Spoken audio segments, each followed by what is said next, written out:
The original's episode 14, Long Way Back from Hell.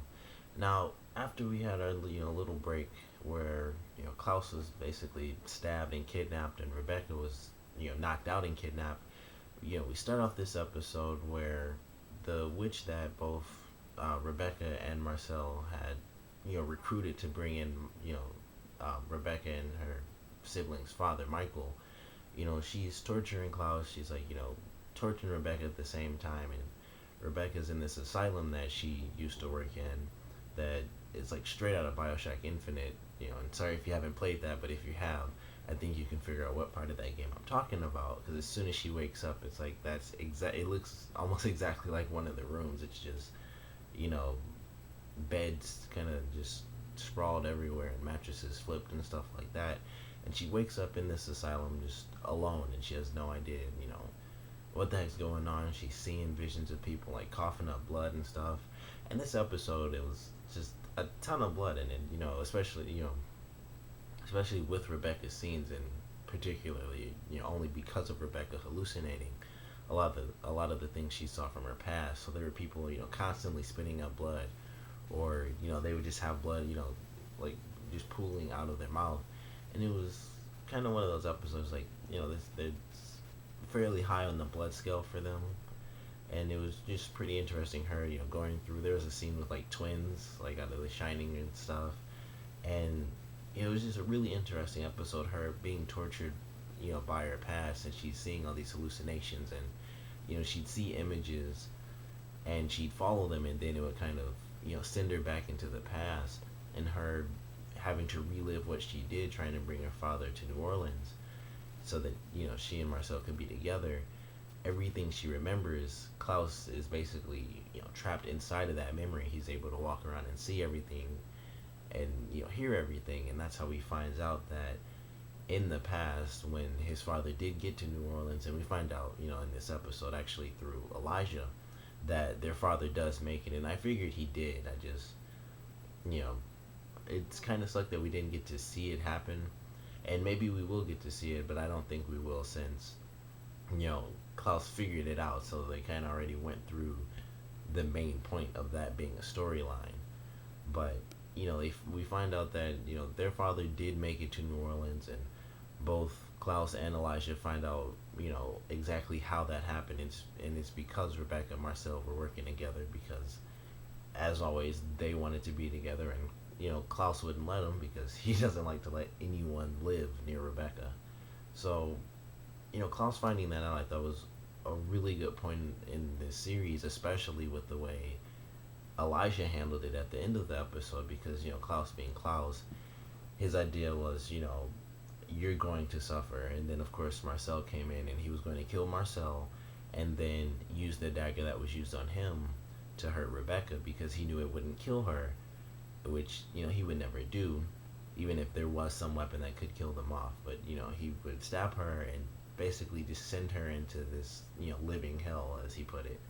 And just as he was about to do it, Elijah comes in and he stabs it into Klaus's chest. And I kind of love how the dagger, when it gets stabbed into someone, it goes into their body. So it was kind of cool how when he did it, all Klaus could really do is just kind of look up at him like, I can't believe you just did that. Like, what happened at this point. I know and yet you saved her instead of me. And there's nothing he could do, as this dagger's just like slipping through his fingers into his body once again. And it's it paralyzes him, and Elijah sends Marcel and Rebekah out on the run. And I thought it was a really, really good episode. I'm very curious about Haley knocking out Celeste, because I thought that was a nice little addition to the episode, because I wasn't expecting that at all. And she just like hits her in the head with like a shovel or something. But I'm excited to see if Celeste really was that past witch, the past Devereaux witch, which would be really interesting to see how she could sort of implant herself into that bloodline, if she really did, and how exactly she goes from body to body, because we might get an explanation of that, whether it's her creating these bodies out of sheer magical strength, or if it's her kind of jumping from body to body, which it probably is. It's just her spirit sort of moving from one body to the next, and she generally will move from witch to witch because she's a witch, and I would assume that her moving to the body of a witch kind of adds their power to hers, even if she's of course like a million times stronger than them. Any addition to power kind of helps people who want to do powerful things. So I'm excited to see how Haley and Celeste sort of interact in next week's episode, which I hope they focus on that at least as the side story, which the main one's going to be Marcel and Rebekah on the run. But I do hope that the side story is, Haley and Celeste, and Haley trying to figure out, if Celeste really was that past Deborah witch, and if she was the one, or if she can still, break the curse that's on Haley's clan.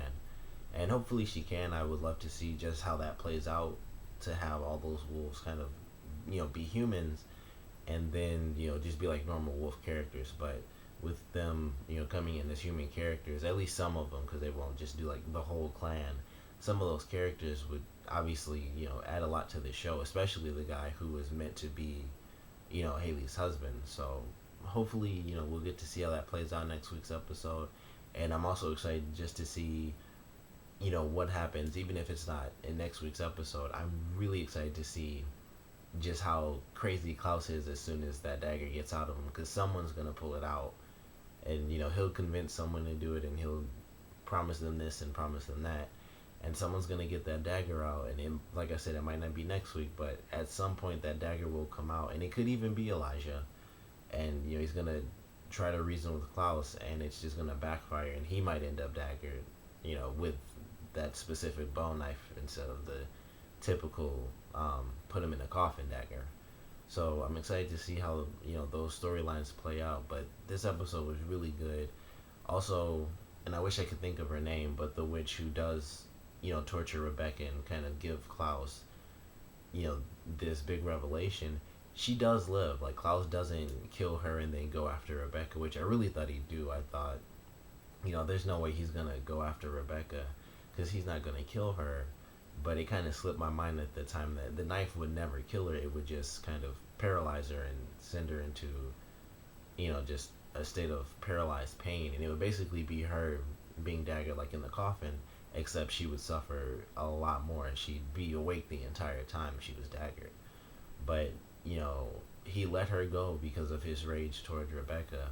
So I'm excited to see how she comes back, because the first guy who kind of came after them, the African guy who was like a really powerful witch or warlock, I guess, he got killed off. But this character, she's still alive, and we still have the older witch, I believe. Yeah, I don't know who she is yet, but I'm sure we'll get some information on her based off the preview for next week. It might not be next week that we find out exactly who she is, but I am excited to kind of get more of a backstory on her, because obviously, like, the priest, he knew her and she knew him, and she when she cursed him. But I'm curious to see exactly who she is, and what she can really do. And I'm really curious to see how things go now that Sophie Devereaux died, which is just really interesting to see that happen in the last episode. And now she's gone, and I don't think Marcel actually knows that yet, and I'd like to see what he really thinks about that, because even though he doesn't care about her like more than anyone else, they were together at one point in their storyline. So I'm curious to see how things play out when Elijah kind of casually throws it in, and like when he and Rebekah get back, like, hey, didn't mention this because we were kind of on a mission solving tattoo riddles, but Sophie's dead. So I'm excited to see how that plays out too, and just exactly what her niece's role is going to be now that she's been resurrected and she has a lot of power too. So for this episode, comment below, let me know what you guys thought of it, your favorite parts and your least favorite parts. And I guess my question for this week's episode is, now that Elijah has officially daggered Klaus for once, how do you guys think that's going to play out for the rest of this series? Comment below, let me know, and thanks for watching.